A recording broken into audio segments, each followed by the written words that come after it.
Salam damai sejahtera bagi kita semuanya. Kita akan mendengarkan firman Tuhan dengan tema blunder 4 huruf Indonesia formula baru. Wahyu pasal 7 ayat 1 sampai 3.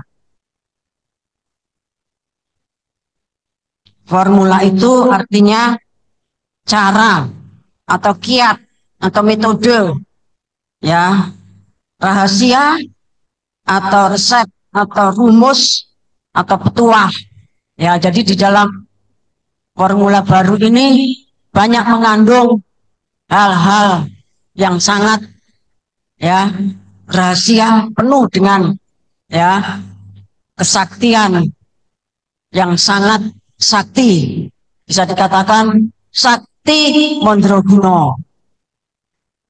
Kita baca Wahyu pasal 7 ayat 1 sampai 3. Orang-orang yang dimeteraikan dari bangsa Israel. Kemudian daripada itu aku melihat 4 malaikat berdiri pada keempat penjuru bumi, dan mereka menahan keempat angin bumi, supaya jangan ada angin bertiup di darat atau di laut atau di pohon-pohon. Dan aku melihat seorang malaikat lain muncul dari tempat matahari terbit. Ia membawa meterai Allah yang hidup, dan ia berseru dengan suara nyaring kepada keempat malaikat yang ditugaskan untuk merusakkan bumi dan laut, katanya, janganlah merusakkan bumi atau laut atau pohon-pohon sebelum kami memeteraikan hamba-hamba Allah kami pada dahi mereka. Terima kasih Bapak Ibu Saudara yang dikasih Tuhan. Yang dimaksud dengan blunder, ya, itu satu kesalahan yang serius atau sangat memalukan, disebabkan oleh kebodohan, kecerobohan, atau kelalaian, kekeliruan. Kesalahan ini sangat merugikan diri sendiri dan orang lain. Blunder biasanya dilakukan tanpa pikir panjang sebagai akibat kebodohan, kecerobohan sering terjadi karena tekanan, kelelahan, tekanan lingkungan. Di dalam acara pemeteraian Israel di Amerika, Bapak Ibu yang kasih Tuhan, tentunya salah satunya adalah perubahan cuaca, ya, perubahan cuaca. Kemudian juga, ya, jet lag, ya, kebiasaan. Karena di sana malam, di sini pagi atau siang, ada selisih 11 jam. Bapak yang kasih Tuhan. Namun demikian bersyukur, ya, kita sudah dilatih PM, ya, pagi sembahyang, siang tidur. Bapak yang kasih Tuhan. Namun demikian namanya fisik manusia itu kan sudah tertata sedemikian rupa sesuai dengan di mana dia diletakkan, ditaruh oleh Tuhan. Ya, jadi karena banyak hal, karena kelelahan, karena tekanan lingkungan, karena tekanan cuaca, tekanan beban yang berat, terutama tentunya akibat tekanan sihir Israel yang sangat kuat. Karena Israel itu dengan sihirnya dia tuh merasa bahwa sihirnya dia itu lebih dahsyat dari hikmat marifatnya Tuhan Yesus. Kapan itu kan di dalam nubuatan dikatakan demikian. Ya, sihir itu sampai Wahyu 9 ayat 21 mereka masih bertahan. Padahal itu sangkakala ke-6. Bapak yang kasih Tuhan, ya. Seperti nubuatan di dalam Yesaya 28, Yesaya 29. Ya, mereka itu berada di bawah perlindungan dari Lucifer. Namun demikian, semua sihir itu nanti akan diobrak-abrik pada saat Tuhan datang. Bapak Ibu sekalian Tuhan, karena pengaruh-pengaruh tadi, maka 4 guru itu melakukan blunder, satu kesalahan yang sangat fatal, ya.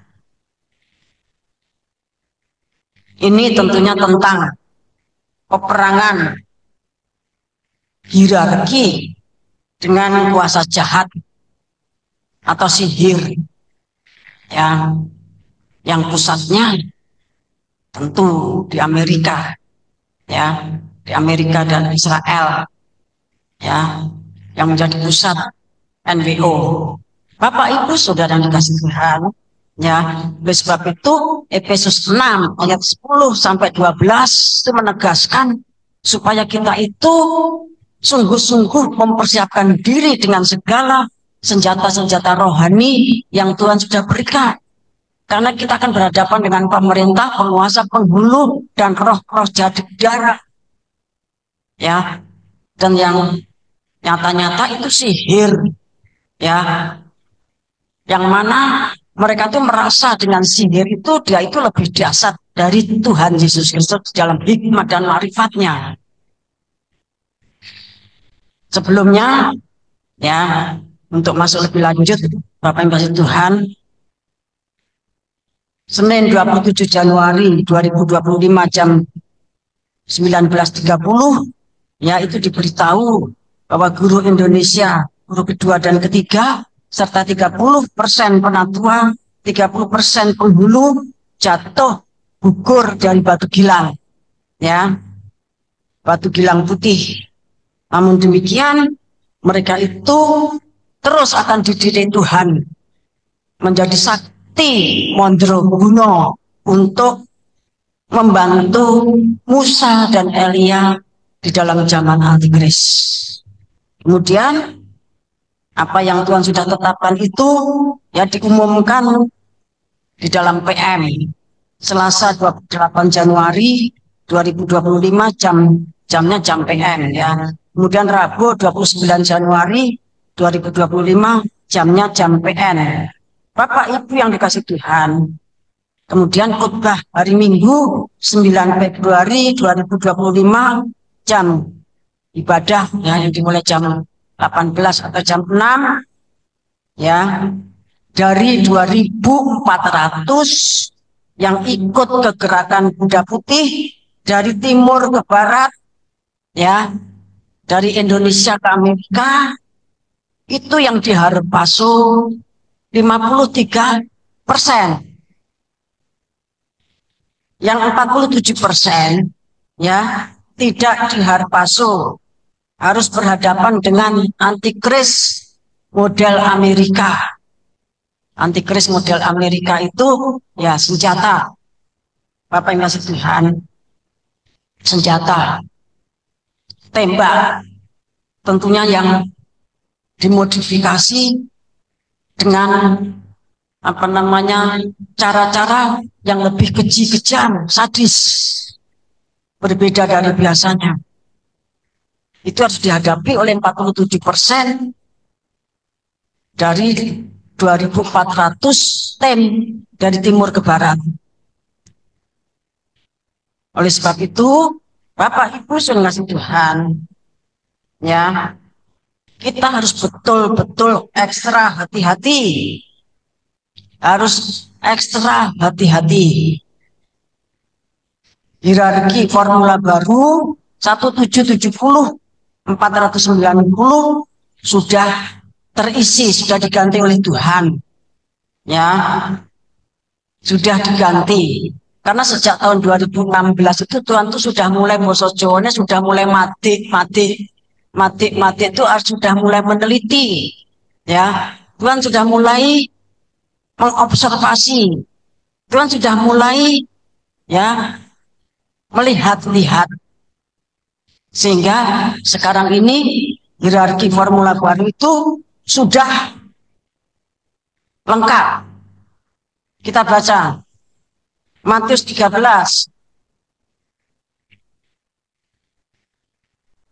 Matius 13 ayat 19 sampai 23. Kepada setiap orang yang mendengar firman tentang kerajaan surga, tapi tidak mengertinya, datanglah si jahat dan perampas yang ditaburkan dalam hati orang itu. Itulah benih yang ditaburkan di pinggir jalan. Benih yang ditabur di pinggir jalan itu artinya kepada setiap orang yang mendengar firman tentang kerajaan surga tetapi tidak mengerti. Bapak yang kasih Tuhan, tetapi tidak mengerti. Orang mudeng, ora dong, ya. Dikatakan datanglah si jahat, datanglah iblis dan merampas benih yang ditabur itu, sehingga dia itu tetap, ya, seperti orang pinggir jalan, orang jalanan. Ada istilah anjal, anak jalanan.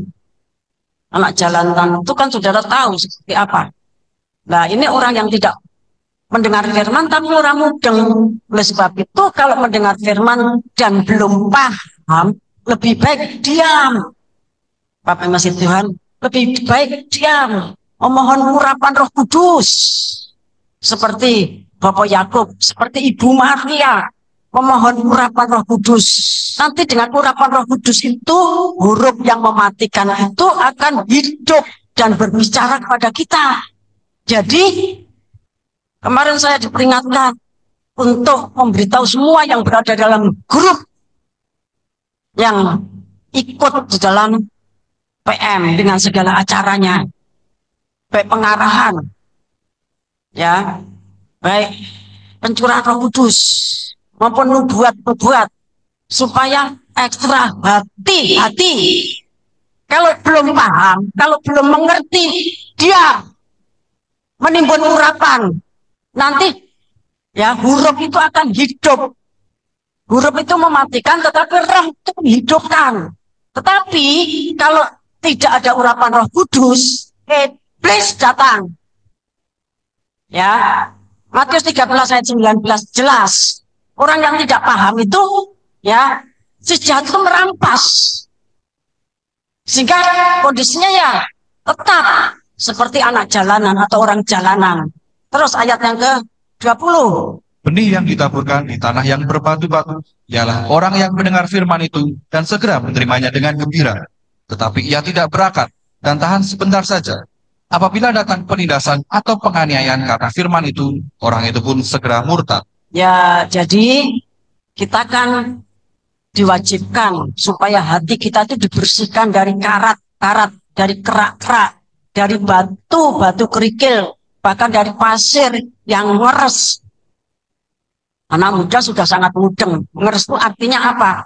Pikirannya kotor, najis, cabul. Ya. Kemudian kalau tanah itu berbatu, itu mendengar firman senang.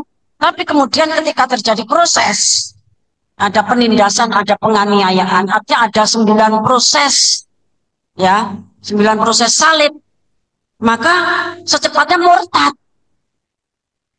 Kemudian yang ketiga, yang ditaburkan di tengah semak duri ialah orang yang mendengar firman itu, lalu kekhawatiran dunia ini dan tipu daya kekayaan menghimpit firman itu sehingga tidak berbuah.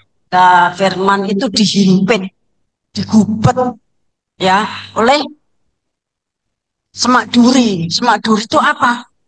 Orang yang selalu khawatir. Kemudian dia tuh ditipu oleh kekayaan.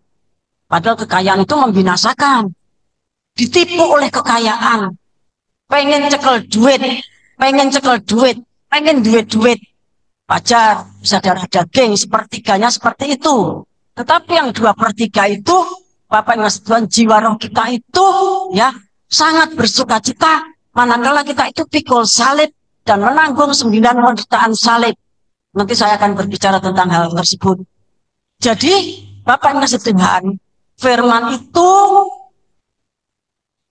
akan cepat diambil oleh setan sehingga dia itu kesetanan kalau tidak mudeng, tidak paham, tetapi banyak bicara, banyak mengomentari firman Tuhan, banyak membahas firman Tuhan, banyak membuli firman Tuhan. Akhirnya iblis yang berkuasa, dipakai oleh iblis. Ya, Matius 13 ayat 19 kan sudah jelas mengatakan demikian. Ya, orang yang tidak mengerti, ya, kemudian datanglah si jahat. Firman itu direbut sehingga dia tidak punya apa-apa. Bapak yang kasih Tuhan, perlu waspada kita di dalam menanggapi firman Tuhan, karena firman Tuhan itu sabda Tuhan. Ya, Ulangan 29 ayat 29 mengatakan yang sudah dibukakan itu untuk kita supaya dilakukan. Tetapi yang belum dibuka itu misteri Tuhan Yesus Kristus, misterinya Bapa, misterinya Anak, misterinya Roh Kudus. Ya, Amsal 25 juga mengatakan, ya, kemuliaan Tuhan itu menyembunyikan sesuatu. Kalau firman itu belum begitu jelas, kita diam seperti Yakub, kita diam seperti Maria. Karena kalau tidak nanti datanglah iblis dan mengambil firman itu sehingga kita menjadi kosong, blong, ora mudeng apa-apa. Bapak Yesus Tuhan, ya. Jadi firman itu memang iblis itu berkehendak mengambil firman itu seperti yang terjadi atas Hawa. Ya, kemudian firman itu dibelit, dimatikan oleh semak belukar, kekhawatiran dan keinginan punya uang. Bapak kasih Tuhan, kalau firman itu ya di tanah yang berbatu, itu firman itu ya orang tersebut tidak tahan sengsara, tidak tahan pikul salib, tidak tahan menanggung 9 penderitaan salib. Itu batu yang harus disingkirkan dari kehidupan kita. Bapak yang kasih Tuhan, kalau tidak, ya tentunya sekalipun terdaftar ikut, nanti harus mengalami ya 47% itu.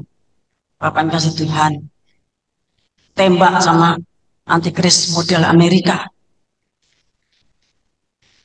Ayat 23. Yang ditaburkan di tanah yang baik ialah orang yang mendengar firman itu dan mengerti, dan karena itu ia berbuah. Ada yang 100 kali lipat, ada yang 60 kali lipat, ada yang 30 kali lipat. Ya, orang yang bisa mengerti itu adalah orang yang diurapi Roh Kudus. Karena huruf itu mati. Huruf itu menjadi hidup. Bisa diajak ngomong. Ya, para tokoh kan mengatakan demikian. Firman itu bisa diajak ngomong. Artinya apa? Kita bisa mudeng, kita bisa paham maksudnya. Itu karena Roh Kudus. Tapi kalau huruf itu mematikan, katakan demikian. Dan kepada kita sudah dibukakan maknanya sangat panjang lebar.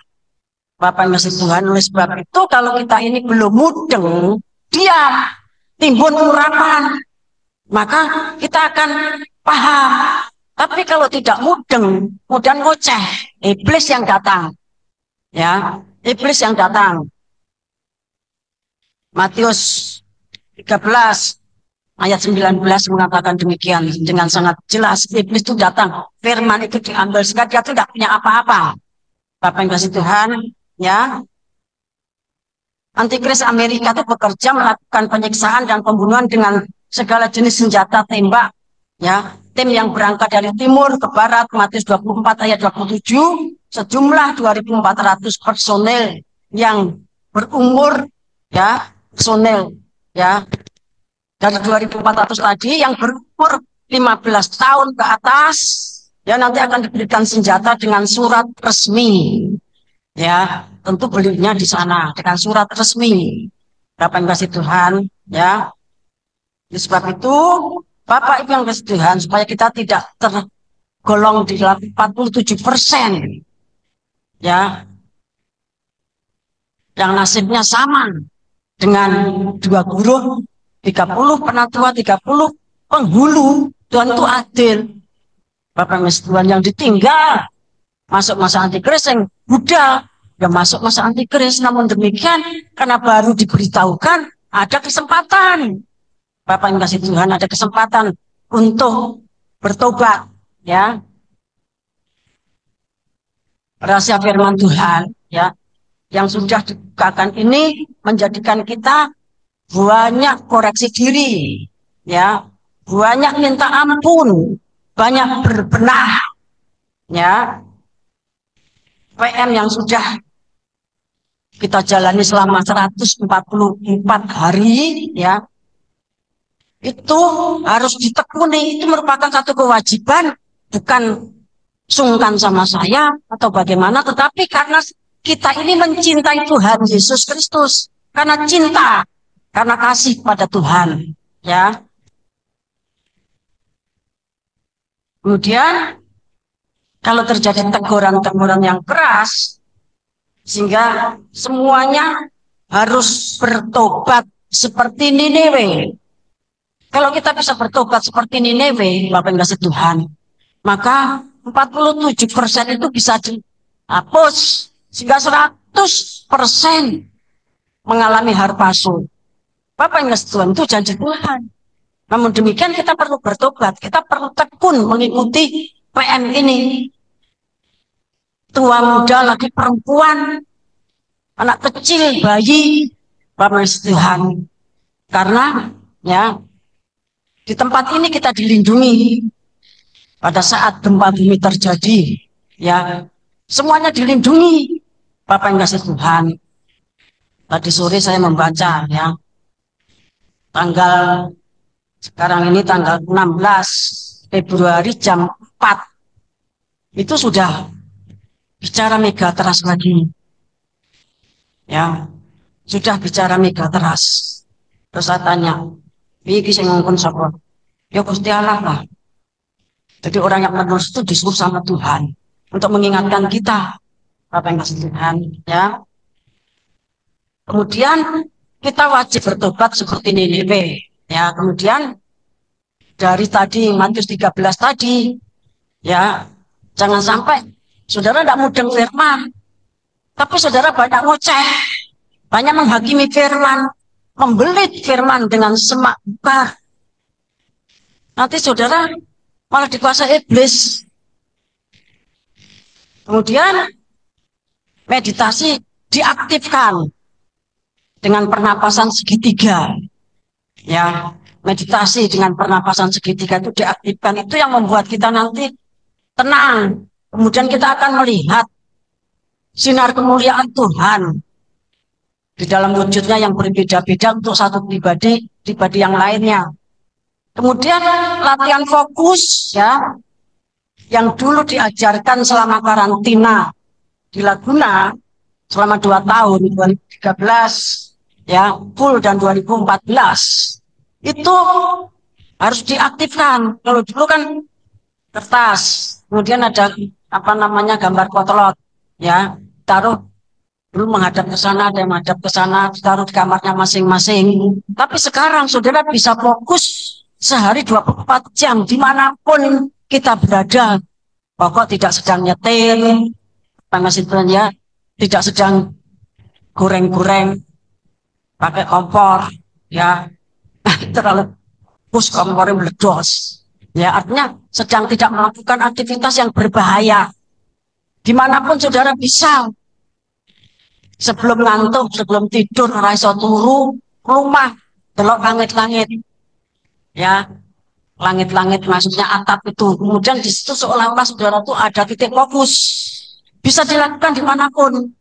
Karena dengan meditasi dan fokus, Bapak yang kasih Tuhan, itu akan membuat kita itu menimbun urapan, kemudian akan membuat kita itu semakin tenang, bisa menguasai diri, sehingga itu menghindarkan blunder.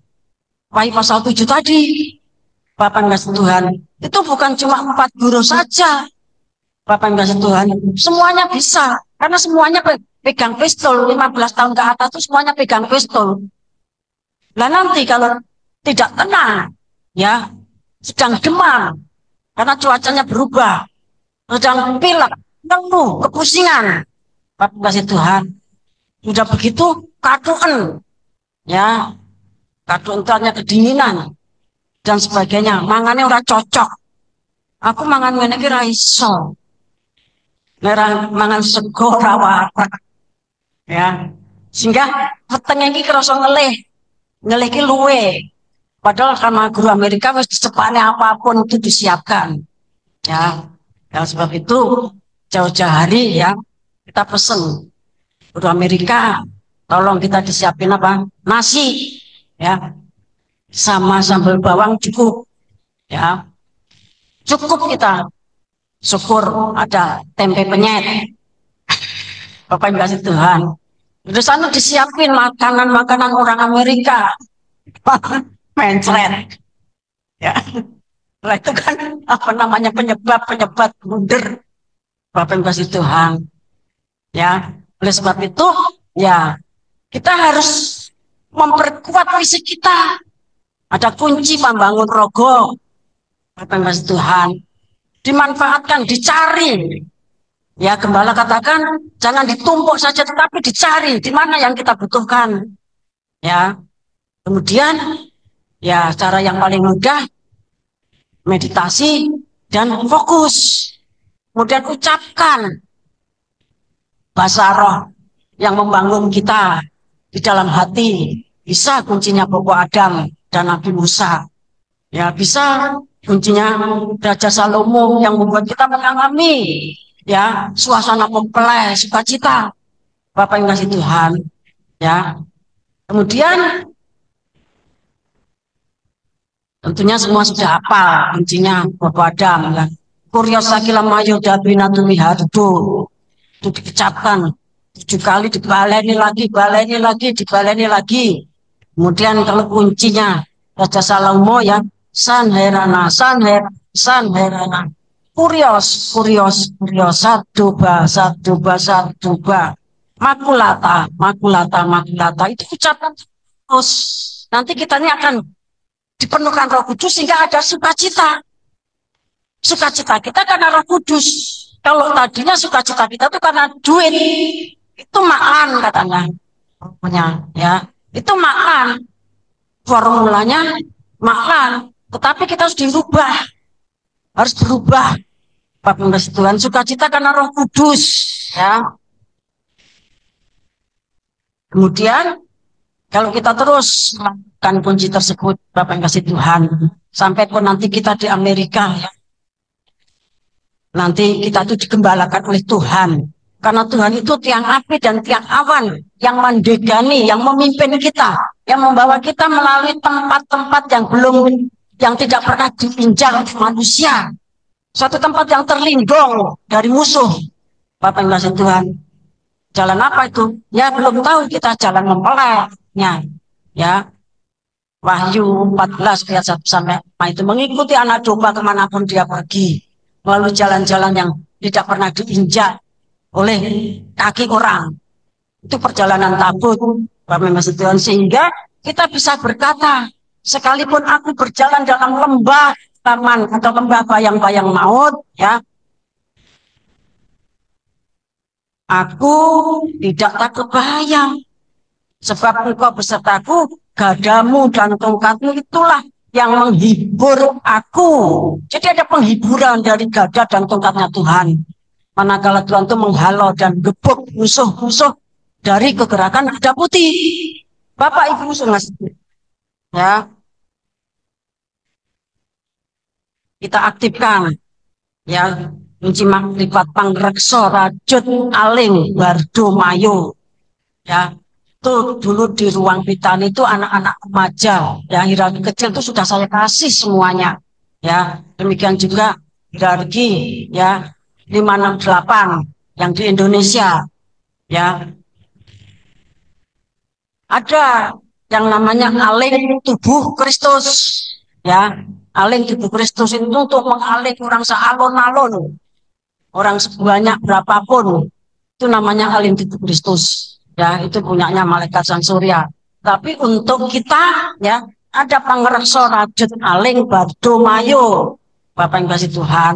Jadi kita mempersiapkan diri sedemikian rupa, ya, dari segala macam serangan cuaca, perbedaan menu, ya. Yang Bapak yang kasih Tuhan dan yang lain-lainnya oleh sebab itu kita PM menimbun urapan dengan Roh Kudus itu nanti kita akan mendapatkan kekuatan untuk menjadi utusan Bapak Ibu yang dikasih Tuhan ya. Lah melalui kunci-kunci hikmat marifat itu kita itu dilayani para malaikat Ibrani pasal 1 ayat 7 dan 14. Baca. Ibrani pasal 1 ayat 7 dan 14. Dan tentang malaikat-malaikat ia berkata, yang membuat malaikat-malaikatnya menjadi badai dan pelayan-pelayannya menjadi nyala api. Ayat 14. Bukankah mereka semua adalah roh-roh yang melayani, yang diutus untuk melayani mereka yang harus memperoleh keselamatan? Ya, jadi para malaikat itu adalah roh-roh yang melayani, ya, yang diutus untuk melayani mereka yang harus memperoleh keselamatan. Bapak Ibu ngasih Tuhan, ya, yang harus memperoleh keselamatan. Ini tentunya terkait dengan kunci-kunci marifat. Bapak Ibu ngasih Tuhan, para nabi, para rasul, Tuhan Yesus mengatakan, marifat itu hanya Tuhan berikan di tempat ini, ya, untuk membangun tubuh Kristus. Bapak Ibu ngasih Tuhan, ya, orang yang tegak tercacat diri di pintu tirai itu wajib memanfaatkan pelayanan para malaikat. Bapak yang kasih Tuhan, ya, malaikat itu melayani, ya, haruslah kita menyebut di dalam nama Tuhan Yesus Kristus dengan kekuatan kuasa urapan Roh Kudus. Berarti kita ini harus urapi kudus supaya kunci marifat tersebut efektif menjadi sakti mandraguna. Kita harus diurapi Roh Kudus. Bapak yang kasih Tuhan, ya, saya ingatkan kembali, ya, malaikat yang berkuasa atas angin atau udara itu bawa bayu dengan kostum bajunya baju surgawi, ya, itu warnanya warna awan, ya. Kemudian yang berkuasa atas air Bapak Tirto, ya, kostumnya hijau lumut, ya, hijau lumut. Kemudian yang berkuasa atas api itu Bapak Dahono, kostumnya merah api. Kemudian bumi batu tanah, ya, itu Bapak Bawono, kostumnya kuning emas. Kemudian yang berkuasa atas manusia itu Bapak Amongrogo, kostumnya putih, ya, putih bersih. Yang berkuasa atas tumbuh-tumbuhan itu Bapak Wanadri, kostumnya hijau rumput. Ada hijau lumut, ya, itu air, hijau rumput itu Bapak Wanadri. Dan yang kuasa atas binatang itu Bapak Omong Satu, kostumnya ungu tanah. Ya, ungu tanah itu kalau bahasanya sekarang mungkin disebut sebagai dusty itu, ya. Nah, Bapak Ibu yang dikasih supaya marifat kita itu efektif, ya, haruslah di dalam nama Tuhan Yesus Kristus. Dan kita harus diurapi Roh Kudus. Bapak yang kasih Tuhan, saudara menggunakan marifat, tetapi tidak pernah PM, tidak ada pengurapan Roh Kudus, ya mejen. Mejen itu artinya tidak berguna. Kalau sudah begitu marah-marah, ya, marah-marah. Marifat apa? Buktinya apa? Ya buktinya kowe kira tahu sembahyang. Buktinya kamu tuh tidak punya iman. Ibrani 11 kan mengatakan bahwa iman itu suatu bukti. Kalau orang minta bukti, buktinya akan dia iman. Ya, nanti dibaca sendiri Ibrani 11 ayat 1. Bapak Ibu Tuhan. Jadi kalau kita itu tidak diurapi Roh Kudus, ya tidak sakti. Kalau kita tidak diurapi Roh Kudus, malaikatnya tidak mau. Kowe mau kedagingan gitu kok. Kongkonan malaikat kudus. Bapak yang kasih Tuhan. Jadi di dalam nama Tuhan Yesus Kristus dengan kekuatan kuasa urapan Roh Kudus, ya, aku minta tolong, ya, terserah sudah mau minta tolong kepada Bapak siapa, ya. Jadi syaratnya itu urapan Roh Kudus. Bapak yang kasih Tuhan. Banyak dari antara kita itu orang tahu sembahyang, tidak pernah menyebut urapan Roh Kudus, kongkonan malaikatnya orang gelem. Kemudian ngamuk-ngamuk. Akhirnya kunci hikmat marifatnya diinjak-injak. Buang. Bapak yang kasih Tuhan. Salahin dewe orang ngerti aturan ini. Bapak yang kasih Tuhan. Tidak diterapkan sesuai aturan. Bapak yang kasih Tuhan, ya.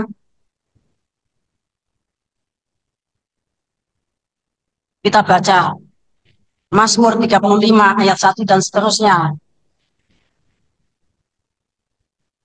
Doa minta tolong terhadap musuh dari Daud. Berbantahlah Tuhan melawan orang yang berbantah dengan aku. Berperanglah melawan orang yang berperang melawan aku. Peganglah perisai dan utar-utar, bangunlah menolong aku. Cabutlah tombak dan kapak, menghadapi orang-orang yang mengejar aku. Katakanlah kepada jiwaku, akulah keselamatan. Biarlah mendapat malu dan kena noda orang-orang yang ingin mencabut nyawaku. Biarlah mundur dan tersipu-sipu orang-orang yang merancang kecelakaanku. Biarlah mereka seperti sekam di bawah angin, dorong malaikat Tuhan. Biarlah jalan mereka gelap dan licin, dan malaikat Tuhan mengejar mereka. Ya, jadi Bapak Ibu Saudara yang dikasih Tuhan, seperti halnya Raja Daud itu, kalau dia tuh kena masalah, ya tadi dituliskan ada orang yang berbantah-bantah, kemudian berperang, kemudian mencabut tombaknya, kapaknya, sambil mengejar kita. Bapak ngasih Tuhan, dan banyak hal dilakukan. Raja Daud itu cuma berdoa, biarlah mereka seperti sekam di bawah angin, didorong malaikat Tuhan. Jadi Raja Daud mengandalkan pertolongan Tuhan melalui para malaikatnya. Ayat yang kelima, biarlah jalan mereka gelap dan licin, dan malaikat Tuhan mengejar mereka. Bapak kasih Tuhan. Jadi kita tidak usah bales, ya. Kita tidak usah gondok, kita tidak usah kemerokok, ya. Tanya itu kemerokok, itu hati ini tuh panas, karena mesti marah, karena tidak usah. Nanti urapan kita malah hilang. Udah kita tenang aja, ya. Hatinya dibikin damai. Bapak kasih Tuhan, mengasihi, mengampuni. Kata Tuhan, nah kowe dikaplok pipimu sing kiwa kayak sing tengen, ya. Jadi biarkan dia mau berbuat satu, biarlah berbuat dua. Ngaplok kiwa kayak tengen bisa, tidak apa-apa. Ben dodro, dodro itu artinya semakin menjadi-jadi, tidak apa-apa. Nah nanti Bapak yang kasih Tuhan, kalau orang itu menimbun urapan dan dilayani malaikat, seperti Ibrani pasal 1 ayat 7 dan 14, maka yang bekerja itu malaikat. Bapak yang kasih Tuhan, ya, mereka itu sama Tuhan dianggap seperti sekam di bawah angin. Sudah di bawah angin masih didorong malaikat lagi. Sudah jalannya gelap dan licin, malaikat Tuhan mengejar. Bapak yang kasih Tuhan, artinya apa? Serahkan kepada malaikat, seperti yang terjadi Selasa 19 November tahun 2024 jam 23.20, ya, sudah saya saksikan. Ada yang datang untuk panggil saya, Oma, ya, minta pintunya dibuka. Kemudian saya menjawab pakai bahasa Jawa, tapi di situ kan kita sedang ada Dewan Musyawarah setempat, ya. Kata Tuhan, dia tuh enggak tahu kamu ngomong bahasa Jawa, ya. Terus saya tanya, lah kenapa? Wong dia itu setan dari Yahudi, harus dengan bahasa Yahudi, ya raiso lah Tuhan, ya. Kemudian saya pikir setan Yahudi ngapain ke sini? Saya kan enggak kemana-mana. Sementara dia tuh kata Tuhan, dia tuh mencari orang GKT, ya. Kemudian Bapak Ibu yang kasih Tuhan, hari berikutnya pintunya beda, pintu yang jedus ke ruang kantor, ya, jedus ke tempat apa namanya, kalau gembala, ya, menemui tamu-tamu, ya, untuk konsultasi itu. Setan Yahudi ini diikuti golem banyak sekali. Golem itu, ya, seperti apa namanya, bentukan boneka kecil-kecil dari lepung itu, tetapi yang diisi sihir Yahudi, sihir Israel. Kalau di Indonesia jailangkung, ya. Nah itu banyak sekali, minta dibukakan, ngancam menerobos katanya. Dia kan sudah beretika, ya ketok-ketok panggil-panggil. Namun demikian, ya akhirnya yang menolong saya siapa? Bopo Dono Pamungkas datang, ya. Kemudian dia itu dibawa pergi sama Pamungkas, diantarkan ke titik-titik. Bapak yang kasih Tuhan. Jadi kalau kita itu diurapi Roh Kudus, kita itu akan ditolong oleh malaikat Tuhan, ya. Kita akan ditolong oleh malaikat Tuhan. Katakan malaikat Tuhan akan mendorong, dorong kemana? Ya tentunya ke tempat yang nggak tahu sayang ya, karena di sini terus titik ya. Kemudian malaikat Tuhan itu mengejar. Mazmur 35 ayat 5 dan 6 itu pekerjaan malaikat Tuhan, Pak Tuhan. Jadi kita tidak usah takut. Ya, yang penting kita ini menyembah. Yang penting kita ini menimbun urapan. Yang penting kita ini sekarang meditasi. Yang penting sekarang ini kita fokus. Karena kita akan menghadapi suatu pekerjaan yang berat di tempat, bukan tempat kita. Tetapi suatu tempat di Amerika yang ya selisih waktunya 11 jam. Yang jelas-jelas kondisi cuacanya berbeda, makannya berbeda, segala sesuatunya berbeda.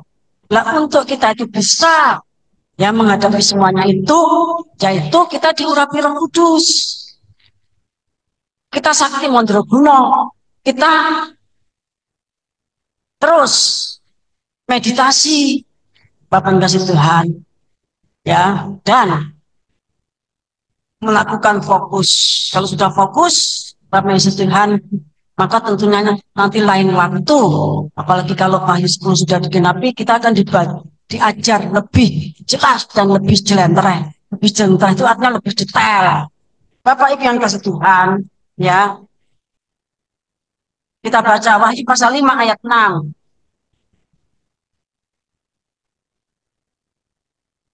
Maka aku melihat di tengah-tengah tahta dan keempat makhluk itu, dan di tengah-tengah tua-tua itu diri seekor anak domba, seperti telah disembelih, bertanduk 7 dan bermata 7.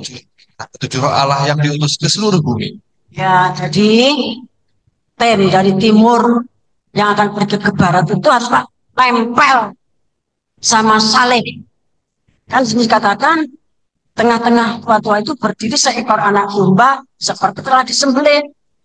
Anak domba ini tanduknya 7, kemudian matanya 7, kemudian rohnya juga 7. Itu nempel pada anak domba yang telah disembelih. Artinya apa? Kita menyatu dengan salib dan 9 penderitaan salib. Dikatakan oleh firman nubuatan, salib dan 9 penderitaan salib itu adalah pusaka. Pusakanya hierarki, pusakanya ratu miras imam. Tidak dimiliki oleh orang dunia. Orang dunia tidak punya salib. Orang dunia tidak punya 9 penderitaan salib. Punyanya apa? Kenikmatan daging, rasa dan harta yang sebentar lagi dipamungkas. Bapak Ibu kasih Tuhan. Jadi bukan lagi saatnya kalau kita harus pikul salib dan menanggung 9 penderitaan salib, kemudian ngomel-ngomel, menggerutu, ngamuk-ngamuk, marah-marah. Jadi wong Kristen melu pengajaran wis 30 tahun ora duwe apa-apa. Duit siteng kiran duwe. Omahe ya padane kandang doro cilik. Bapak Tuhan nempel di temboknya kurang. Melu kegerakan kita Wahyu 30 tahun cuma jadi kere. Nah, itu harus minta ampun. Bapak kasih Tuhan. Ketika Tuhan Yesus itu lahir, katakan Ibu Maria itu mau melahirkan, dia tuh kelaparan, kehausan, tidak punya roti, tidak punya air. Karena kandangnya itu kan tidak dekat rumah, jauh, ya, sehingga Bapak Yusuf itu harus mencari daun, ya, tentunya daun yang apa namanya tidak memabukkan. Kalau daun mahkota dewa malah mabuk ya kan. Tentunya daun yang dikenal itu berkhasiat dan ditumbuk, diperes, kemudian diminumkan. Dikatakan kepadanya, dia ini anak raja, tapi lahirnya di kandang. dan sepanjang umur hidupnya dalam kemiskinan. Bapak yang kasih Tuhan, seperti Abraham pergi, tidak ditunjukkan perginya kemana wes semua. Tuhan tuh cara kerjanya kan ya penuh misteri, aneh. Ya toh, kalau orang pergi itu kan harus tahu pergi mau pergi kemana. Kalau tidak tahu tujuannya, Bapak Miston pada wong edan, ya toh melaku sakar pendewe. Ya hampir seperti itu Abraham itu. Karena tidak ditunjukkan pergi kemana. Baru setelah sampai satu tempat Tuhan katakan sampai Haran, ya bapaknya mati, mungkin bergabung, kemudian berapa saat pergi kamu. Nah, Bapak yang kasih Tuhan, Tuhan menjanjikan macam-macam, tapi sampai mati tidak mendapatkan apa-apa. Karena memang neng dunia mau mampir ngombe, neng dunia mau mampir ngombe.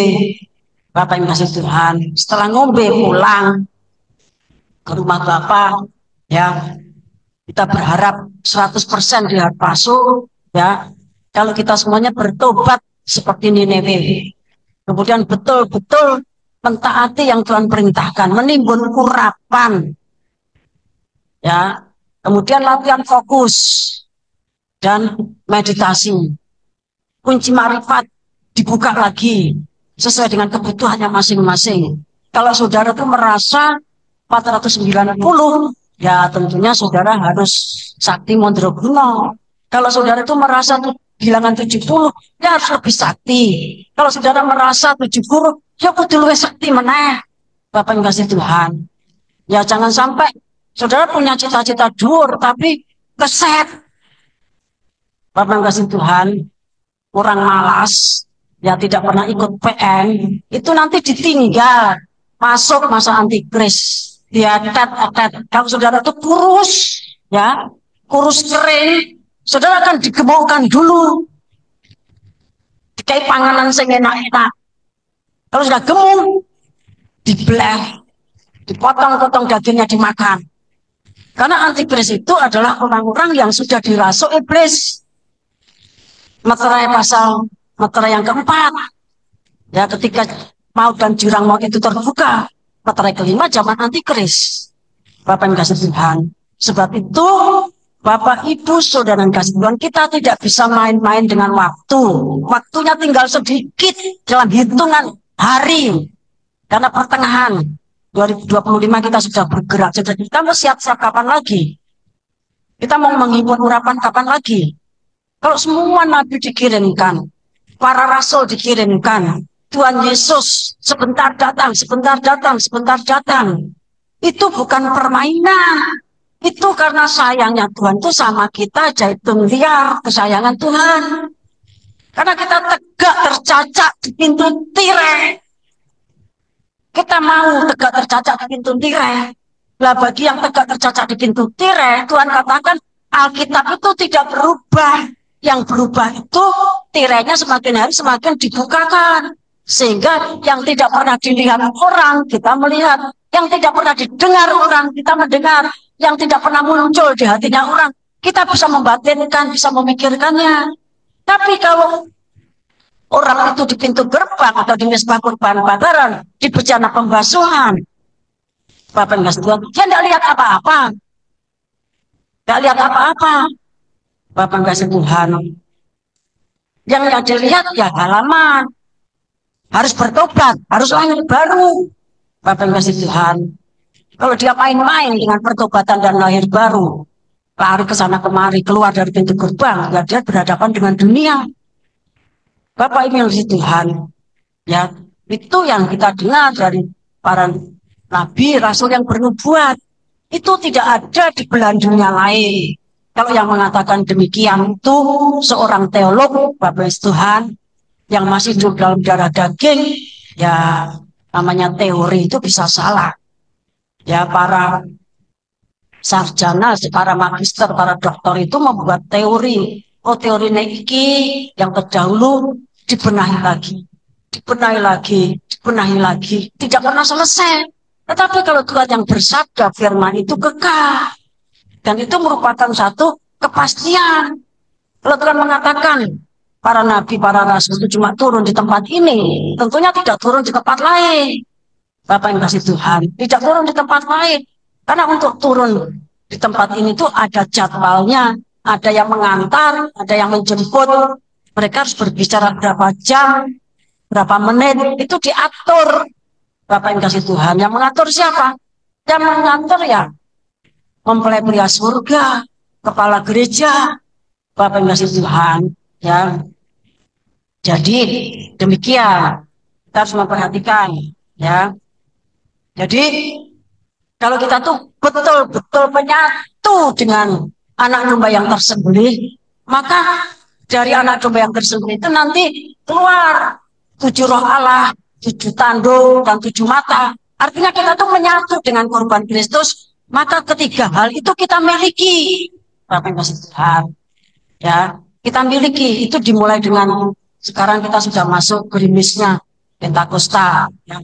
Roh Kudus double porsi sudah mulai dicurahkan.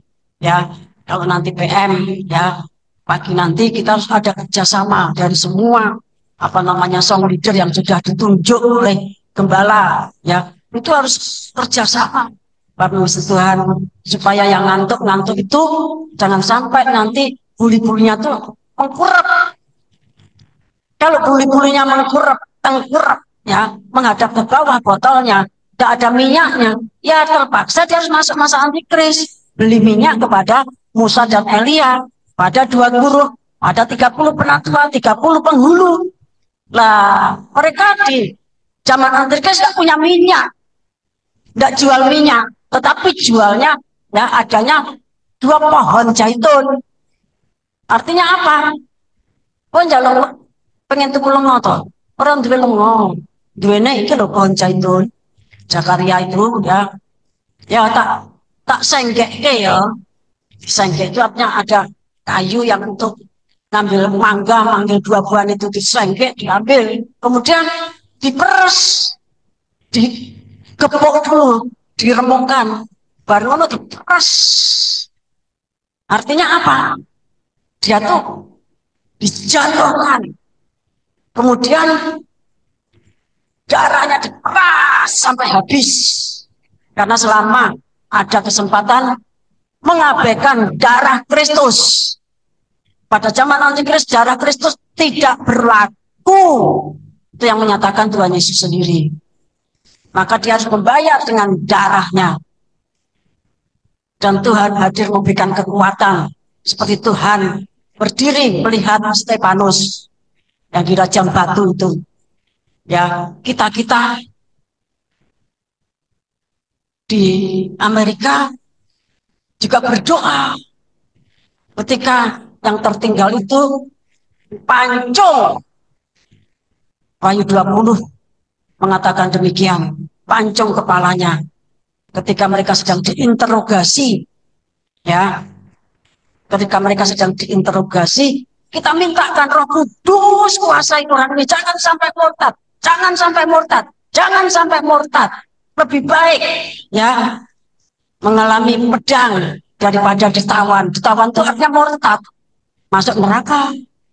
Bapak Ibu kasih Tuhan, kita berdoa karena itu saudara-saudara kita, teman-teman kita dulu satu peranakan, ya satu rahim, satu petarangan, satu petarangan, ya bludok begitu, telur begitu, induknya satu. Telurnya banyak, 10 kah? Ya, dierami sama induknya netes. Tapi ternyata ada yang ketinggalan. Kita dilahirkan ke triangulasi. Namun demikian, Bapak Ibu yang dikasih Tuhan, seharusnya sudah dilatih fokus. Dengan fokus itu berarti Tuhan itu menghendaki kita fokus dengan pengajaran yang sudah disampaikan. Ya. Fokus dengan pengajaran yang sudah disampaikan, tidak malah membantai ya pengajaran layaknya semak belukar ya atau iblis ya. Matius 13 ayat 19 tadi, iblis itu kan bapak pembunuh. Kalau tidak mudeng yang datang iblis itu kan bapak pembunuh. Jadi firman Tuhan itu dibunuh, dibantai. Bapak yang kasih Tuhan, Peringatan untuk semua yang masuk grup supaya hati-hati. Karena katakan demikian, supaya semua yang masuk grup ya WA, Bapak Ibu Tuhan, ada IRT, GKT, ada apa namanya pejabat struktural, ada keluarga Paus Tribrata, ada apa namanya yang ikut dulu apa namanya beberapa waktu yang lalu ya apa namanya napak tilas itu harus hati-hati. Bapak Ibu Tuhan, jangan karena tidak mudeng iblis datang, kita malah bantu iblis untuk membunuh firman. Itu yang dilakukan oleh imam-imam, yang dilakukan ahli Taurat, yang dilakukan orang Farisi, yang dilakukan orang Saduki di bait Allah, membunuh Tuhan Yesus Kristus yang adalah firman yang menjadi daging. Bapak Ibu Saudara yang dikasih Tuhan, kalau tidak ya menjadi pengkhianat seperti Yudas Iskariot. Yudas Iskariot itu ngapain toh? Dia tuh cuma memberikan informasi, ya, memberikan informasi. Setiap kali ada peristiwa apa, diinformasikan. Itu Yudas. Terakhir Yudas itu menginformasikan, ya, kelihatannya rombongan sudah berangkat, ya, dia tahu Taman Getsemani, ya, tempat Tuhan Yesus biasa berdoa, ya, kemudian diinformasikan, mendapatkan upah. Nah, kemudian sedianya mereka itu akan membunuh Tuhan di Taman Getsemani. Itulah sebabnya Tuhan berbicara tentang pedang. Nah, Petrus itu yang sangat peka, dia membawa pedang. Sehingga ketika terjadi insiden yang tidak menggenapi firman Tuhan, telinganya Malkus itu diperung sama Petrus. Karena apa? Tuhan ceritanya tidak mengarah kamu banyak bawa pedang, tidak. Ya, tetapi jual jubah, beli pedang. Nah, Petrus sudah paham, sudah bisa nangkep. Langsung dia bawa pedang, ikut doa di Taman Getsemani.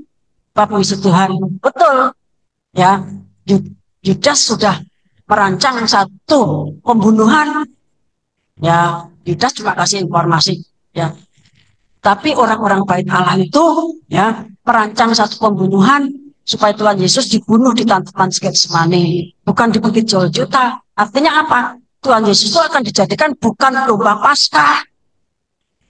Jadi saudara yang dikasih Tuhan, kita semuanya punya HP, ya. Saudara jangan suka menginformasikan, ya, pada orang lain.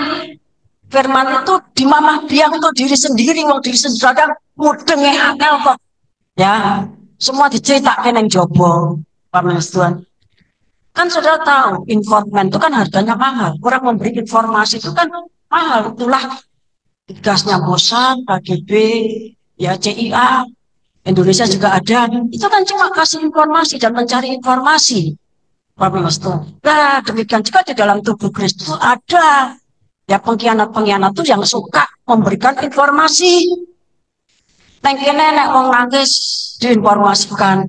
Neng kene nek apa sedikit begitu jarum jatuh diinformasikan.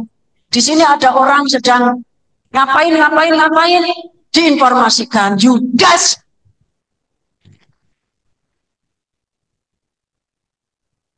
Nanti kalau kita sudah berangkat ke gerakan, Bapak Ibu Tuhan, saudara kita semuanya tidak boleh sebentar-sebentar informasi, ya. Wah, adikku ketinggalan nih, ya. Terus saudara sebentar-sebentar telepon WA, terus dibeli antikris, kan gitu beritanya. Terus tekan antikris dulu, ya Bapak Ibu Tuhan. Nah nanti kan malah antikrisnya ngerti, oh ini berarti nak kene. Nah, Bapak Ibu Tuhan, jadi negara-negara besar itu punya badan yang ngurusi untuk mencuri informasi. Ya, ada KGB, ada kalau Israel itu Mossad, kalau Amerika itu CIA, kalau Indonesia lain lagi. Ya, Bapak Ibu Tuhan, banyak. Setiap negara itu punya saling nyorong informasi. Nah, kita itu bukannya informasinya dicolong malah didol, dikei, dikandani. Itu goblok. Goblok yang goblok. Ya. Jadi kita tidak boleh memberikan informasi keluar. Karena di sini itu dirajut oleh Tuhan. Para malaikat berjaga. Tuhan sudah mengatakan ada 4 pengkhianat di pastori ini. Tapi Tuhan katakan, ya rahasianya itu namanya itu rahasia iman. Ya, ada 4 pengkhianat di pastori ini yang setiap saat selalu menginformasikan semua kegiatan kita. Bertobat, Bapak yang kasih Tuhan, ya. Kita harus mulai selektif, Bapak yang kasih Tuhan, ya. Saya akan berbicara sendiri kepada hierarki kecil untuk mulai membuang, ya, foto-foto mereka dari media sosial. Nanti pada zaman antikris, ya, semua media sosial yang disukai oleh umat manusia itu nanti dibeli sama antikris. Harganya sangat mahal sekali. Dan di situ nanti dicari. Wah, iki fotone sapa iki? Iki fotone sapa iki? Iki fotone sapa iki? Lagi joget iki. Lagi meceng. Ya, lagi apa namanya? Bergaya. Ya, wah iki lagi mangan gudeg. Oh, berarti kalau yuk jo iki. Nah, itu nanti akan mudah, Bapak yang kasih Tuhan, ya. Semua foto-foto yang saudara taruh di media sosial itu nanti akan dibeli. Mereka itu pinternya pinter melihat muka gitu sudah tahu, oh ini orang ini orang ini, orang ini. Kalau kita lihat film kan seperti itu, kecanggihan mereka itu. Bapak yang kasih Tuhan, ya. Kita akan membaca Ulangan 10 ayat 9. Sebab itu suku Lewi tidak mempunyai bagian milik pusaka sama-sama dengan saudara-saudaranya. Tuhanlah milik pusakanya, seperti yang difirmankan kepadanya oleh Tuhan Allah.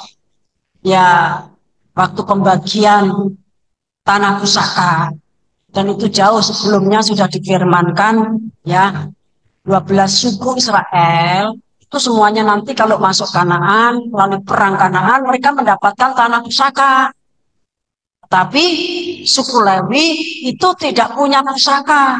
Tapi mereka tetap kebagian, mendapatkan bagian untuk membangun rumah, untuk apa namanya, tempat penggembalaan binatangnya. Tetapi mereka tidak mendapatkan pusaka secara khusus. Karena pusakanya itu Tuhan. Tugasnya melayani tabernakel. Kita baca Ulangan 18. Ayat yang kedua. Janganlah ia mempunyai milik pusaka di tengah-tengah saudara-saudaranya. Tuhanlah milik pusakanya seperti yang dijanjikannya kepadanya. Ya, jadi kalau zaman dulu suku Lewi itu tidak mendapatkan tanah pusaka. Nah, kalau akhir zaman Imamat Rajani asal Goyim yang disebut Ratu Ngiras Imam itu tidak mendapatkan pusaka dari dunia. Yang menjadi pusakanya itu Tuhan. Dalam wujudnya apa? Salib dan 9 penderitaan salib. Apa yang kasih Tuhan? Jadi itu sudah ketetapan. Kalau kita menolak salib dan 9 penderitaan salib berarti kita bukan mempelai. Kita bukan Imamat Rajani, kita bukan Ratu Ngiras Imam. Kalau kita mengejar, ya, kenikmatan duniawi, itu nanti akan menghimpit firman Tuhan. Seperti Matius pasal 13 tadi, Bapak yang kasih Tuhan, semak belukar, batu, ya, kekhawatiran dan keinginan akan duniawi, itu menghimpit, ya, menghimpit, bahkan menindih. Karena batu kan, kalau itu benih, tindik batu kan jauh. Orang iso modot ke atas, tidak bisa tumbuh tindihan batu. Bapak yang Tuhan. Jadi pusaka kita itu adalah salib dan 9 penderitaan salib. Dunia tidak punya, Kristen kebanyakan tidak punya. Ya, Kristen halaman itu tidak punya salib. Mereka merindukan, ya, yang dibahas setiap hari itu, ya, kemakmuran, berkat, ya, kesehatan, kemakmuran, berkat, kesehatan. Tidak ada diajarkan yang pikul salib setiap hari. Entek cekate. Bapak yang kasih Tuhan. Lah hanya orang yang berdiri di pintu tirai itu sama Tuhan, setelah kita tuh diuji sekian tahun, maka kita tuh dikasih pusaka. Pusakanya apa? Bukan tanah warisan, tetapi pusakanya itu adalah salib dan 9 penderitaan salib. Sehingga kalau kita tuh harus pikul salib, kita tuh senang, sukacita. Karena kita tuh diperhitungkan mendapatkan pusaka warisan dari Tuhan. Saya jadi ingat ya, waktu hambanya itu pertama kali panggil di Dewan Musyawarah Tuhan di Gandean ya, itu sama ayah handanya ya, Pak Kakung atau Bapak Hartobudoyo itu pulang itu disangoni. Sangonnya itu apa? Dugel. Dugel ya. Dugel itu kayu ya, yang untuk kalau mobil begitu biar enggak apa namanya lonjong ke bawah atau mungkin meluncur ke atas, ganjel. Nah, itu artinya landasan. Landasan untuk masuk membuka rahasia kitab Wahyu, menerima pengungkapan rahasia kitab Wahyu. Itu adalah landasannya adalah salib korban Kristus. Itulah sebabnya selama kita pelayanan itu isinya sengsoro, sengsoro, sengsoro. Ya, demikian juga setelah kita ada sekolah Alkitab, banyak yang datang ke sini dengan harapan wah melihat gedung seperti UGM, seperti apa namanya Ahmad Jaya, NY, tapi datang ke sini malah jelek ketek, ya apa namanya dari bubuk makannya apa namanya itu sayur pare, ya kemudian banyak yang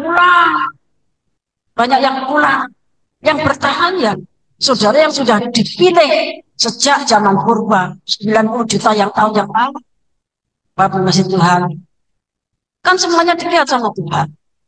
Oh, karena dilihat pertumbuhannya pada waktu itu ya, maka sejak saat itu sudah ditetapkan dia nanti menjadi guru yang akan jatuh dalam masa antikris. Namun demikian jadi guru yang masuk masa antikris itu haruslah sakti mondro buno. Nah, sebab itu dititipke kalau dititipke karo malaikat sang surya iki latihan ya dadekno sekti ben bantu Musa sama Elia. Bapak Ibu saudara yang dikasih Tuhan, masing-masing orang itu punya takdirnya, masing-masing orang itu punya ketetapannya. Seperti Roma 8 ayat 29 sampai 30. Oleh sebab itu kalau saudara itu masih tertinggal di tempat ini, masih setia, peliharanan kasih karunia ini, jangan sampai saudara itu nanti minggat.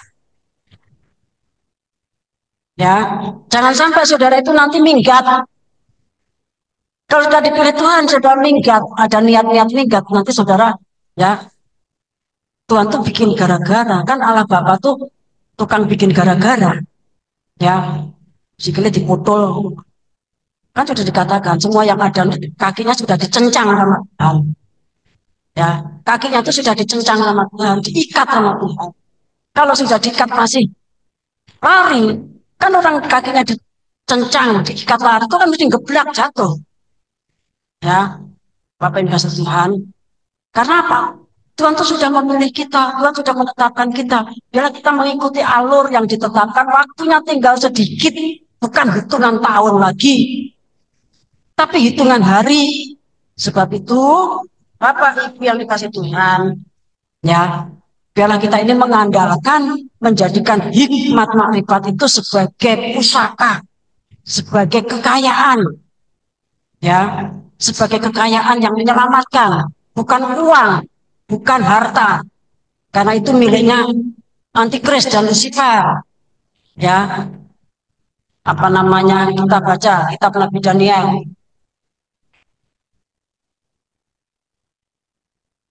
pasal yang ke-11.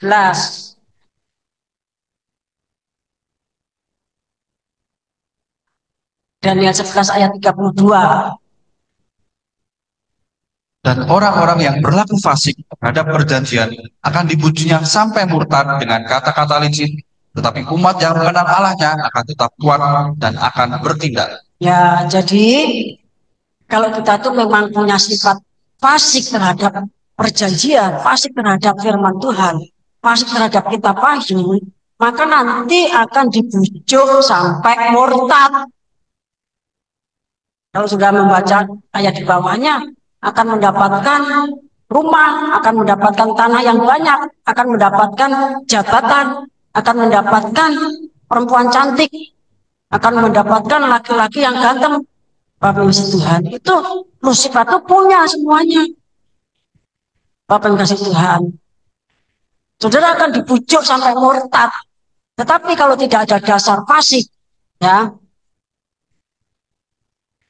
kalau tidak ada dasar fasik, ya dibujuk tetap teguh. Bapak Ibu Tuhan, ditawari uang, ya, miliaran, mungkin triliunan. Oh, itu tidak ada harganya. Nyawa itu nilainya ya tidak bisa ditukar dengan kekayaan selisih ini. Apa yang kasih Tuhan? Itu perkataan dari orang-orang yang bukan fasik, tetapi orang-orang yang dipenuhkan Roh Kudus. Bapak yang kasih Tuhan. Tetapi kalau orang itu fasik, karena kan ditawari orang uang triliunan, kasih uang puluhan juta, ratusan juta sudah semerindil jangan langsung mengikuti kefasikannya. Bapak Ibu yang dikasih Tuhan. Jadi ya kita ini ratu miras iman. Maka pusaka kita itu adalah Tuhan. Nah Tuhan kita itu disalib.